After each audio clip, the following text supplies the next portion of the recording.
Welcome to inspiration IAS. This is Rachit Samyal. तो guys, recently Indian government ने China के साथ बढ़ते हुए कॉन्फ्लिक्ट को देखते हुए पबजी समेत 118 चाइनीज ऐप्स को बैन करने का डिसीजन लिया है।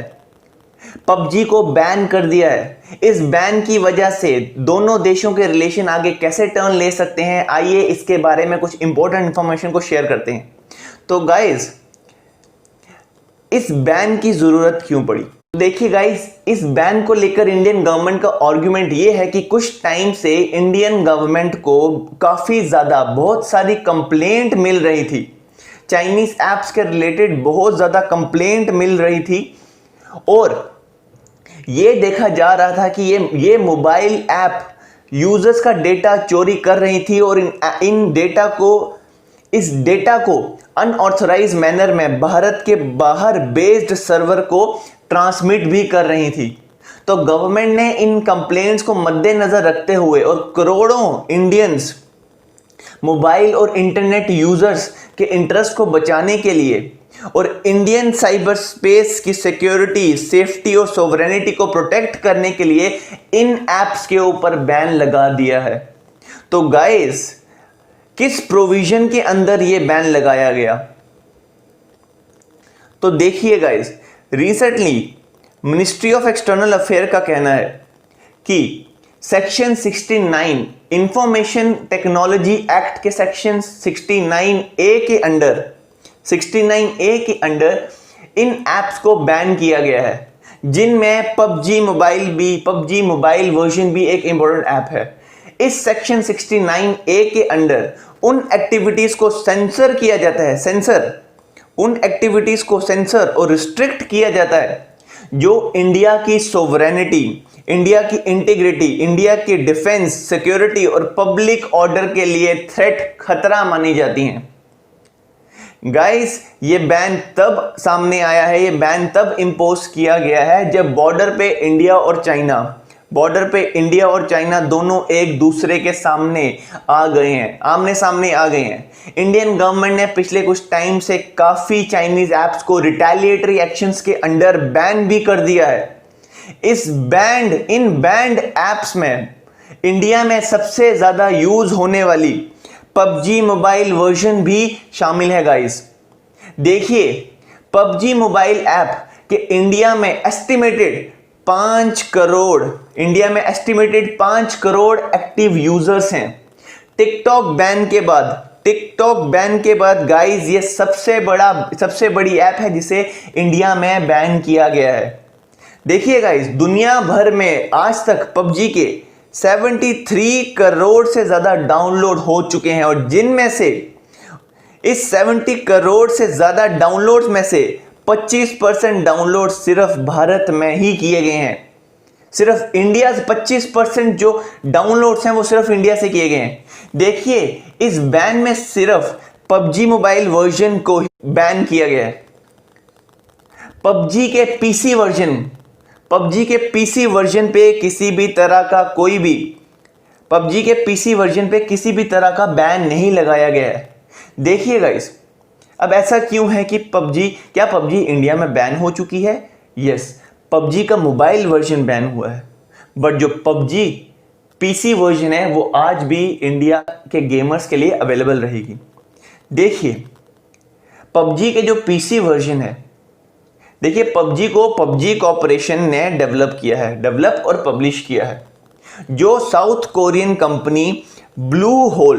South Korean video game company Blue Hole की एक सब्सिडरी ग्रुप है।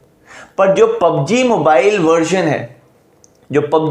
वर्जन है इसे चाइना की एक बहुत बड़ी कंपनी टेंसेंट, चाइना की बहुत बड़ी पब्लिशर दैट इज टेंसेंट, उसने डेवलप किया है और जिसका सर्वर चाइना में बेस्ड है। इसी वजह से मोबाइल वर्जन को इंडिया में बैन किया गया है, पर पीसी वर्जन आज भी गेमर्स के लिए प्ले स्टोर में अवेलेबल रहेगा। देखिए गाइस, अब क्वेश्चन उठता है कि सिर्फ चाइनीज डेवलपर्स को ही क्यों बैन किया गया? सिर्फ चाइनीज डेवलपर को ही क्यों ब्लॉक और बैन किया गया? तो इसका आर्गुमेंट इन गवर्नमेंट ने यह दिया है कि 2017 देखिए 2017 में चाइनीज कम्युनिस्ट पार्टी ने एक नेशनल इंटेलिजेंस लॉ को पास किया, जिसके एक आर्टिकल 7 के अंदर चाइनीज सिटीजन्स के ऊपर यह ऑब्लिगेशन इंपोज की गई कि उनको नेशनल सिक्योरिटी और नेशनल इंटेलिजेंस में चाइनीज गवर्नमेंट के साथ कोऑपरेट करना पड़ेगा। तो इसी लॉ की वजह से मेजॉरिटी सर्वर्स चाइना में बेस्ड हैं। तो इसी लॉ को ग्राउंड मानते हुए इंडियन गवर्नमेंट ने इंडियन सिटीजन्स की प्रिवेसी और डेटा को सिक्योर और नेशनल सिक्योरिटी को प्रोटेक्ट करने के लिए चाइनीज एप्स पर बैन लगा दिया है। देखिए रिसेंटली इंडिया और चाइना के बीच में लद्दाख में बॉर्डर पे काफी ज्यादा कॉन्फ्लिक्ट बढ़ चुके हैं। दोनों कंट्रीज आज के टाइम पे they are on the verge of war. कहीं ना कहीं भारत के लिए आज नेशनल सिक्योरिटी थ्रेट बन चुका है चाइना। और नेशनल सिक्योरिटी थ्रेट के साथ अगर हमारे सिटीजन्स का डेटा, हमारे सिटीजन्स की प्राइवेसी को अगर इंट्रूड किया जा रहा है, तो इंडियन गवर्नमेंट के लिए एक ये ऑब्लिगेशन बनती है कि वो हमारे इंडियन सिटीजन्स के डेटा को प्रोटेक्ट करे और सिक्योर करे। तो इसी वजह से इंडियन गवर्नमेंट ने इन चाइनीज एप्स को बैन करने का डिसीजन लिया है। तो रिसेंटली गाइस इंडिया की एक बहुत बड़ी मोबाइल मार्केट को कैप्चर करने वाली चाइनीज कंपनी Xiaomi, जिसको आप रेडमी भी कहते हैं, रेडमी पर भी ये आरोप लगाए गए कि ये कंपनी इंडियन यूजर्स के डेटा की जो ब्राउजिंग हिस्ट्री है, इंडियन यूजर्स की जो ब्राउजिंग डेटा है उसको रिकॉर्ड करती है और इस डेटा को सीक्रेटली चाइना में ट्रांसमिट भी कर रही है। पर Xiaomi ने इन सब ब्लेम्स को डिनाई किया है, ब्लेम्स को रिजेक्ट किया और बट ये जरूर माना है कि कंपनी ने ब्राउजिंग हिस्ट्री को जरूर कलेक्ट किया है। तो गाइस ना सिर्फ आज के टाइम पे बढ़ते हुए कॉन्फ्लिक्ट में हमारे जो बायलैटरल ट्रेड्स हैं ये भी कहीं ना कहीं कम हो रही हैं, बायलैटरल ट्रेड रिलेशंस भी कहीं ना कहीं आज लो हो रहे हैं। तो रिसेंटली गाइस एक अनऑफिशियल सोर्स का ये भी कहना है कि हो सकता है कि इंडिया हुवावे और ZTE के इक्विपमेंट्स जो भारत में 5G नेटवर्क के लिए डिप्लॉय किए जाएंगे उन पर भी बैन लगाया जा सकता है। उन पर भी बैन लगाने का इंडियन गवर्नमेंट सोच रही है और इसमें इंडिया हुवावे और ZTE के सामान को रोकने के लिए इन्वेस्टमेंट रूल का भी इस्तेमाल कर सकती है। देखिए गाइस इन्वेस्टमेंट रूल है क्या। देखिए इन्वेस्टमेंट रूल के अंदर इंडिया किसी भी कंट्री के बिडर को रिस्ट्रिक्ट कर सकती है, वो कंट्री जो इंडिया के साथ बॉर्डर शेयर करते हो। और ये रिस्ट्रिक्शन नेशनल सिक्योरिटी कंसर्न्स को ध्यान में रखकर लगाए जा सकते हैं।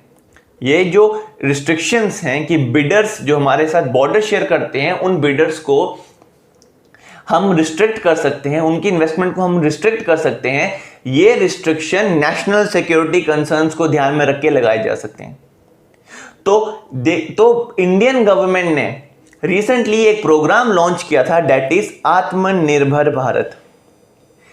तो देखिए आत्मनिर्भर भारत के अंदर इंडियन ऑपरेटर्स, जैसे हम कह सकते हैं जियो, एयरटेल, इंडियन ऑपरेटर्स ने 5G नेटवर्क में $4 बिलियन इन्वेस्ट करने का प्लान किया है। ये इंडिया को इस डिजिटल टाइम में सेल्फ रिलायंट बनाने की तरफ एक इंपॉर्टेंट स्टेप माना जा रहा है। देखिए गाइस हुवावे और ZTE ने ऐसे सभी आरोपों को गलत ठहराया है कि उनके इक्विपमेंट्स इंडिया की सिक्योरिटी पर किसी तरह का रिस्क डाल सकते हैं। तो हुआवे और ZTE यहां पे डिनाई कर रहे हैं कि उनके इक्विपमेंट्स इंडिया की सिक्योरिटी को किसी भी तरह से खतरे में नहीं डालते हैं और वो इंडिया के जो डेटा है, इंडिया की जो प्राइवेसी, इंडिया के लोगों की प्राइवेसी है, उसको इंट्रूड नहीं कर रहे हैं। और वो इंडिया के कॉन्स्टिट्यूशन में जो एक फंडामेंटल राइट रखा गया है, that is right to privacy, वो उस राइट को बड़े फेथफुली ऑब्जर्व भी करते हैं। तो देखिए गाइस, इस स्ट्रेटेजिक मूव, इन बैन्स का क्या इंपैक्ट हो सकता है। देखिए, ये जो बैन लगाया है इंडियन गवर्नमेंट ने, इस मूव को बड़ा स्ट्रेटेजिक मूव भी माना जा सकता है।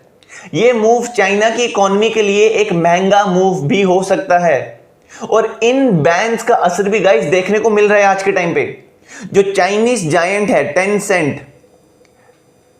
टेंसेंट ग्रुप की मार्केट वैल्यू में गाइस $14 बिलियन की गिरावट देखने को मिली है। $14 बिलियन की गिरावट। देखिए, ये जो बैन है ये कहीं ना कहीं चाइना के लिए इकोनॉमिक कॉस्ट बढ़ा सकते हैं।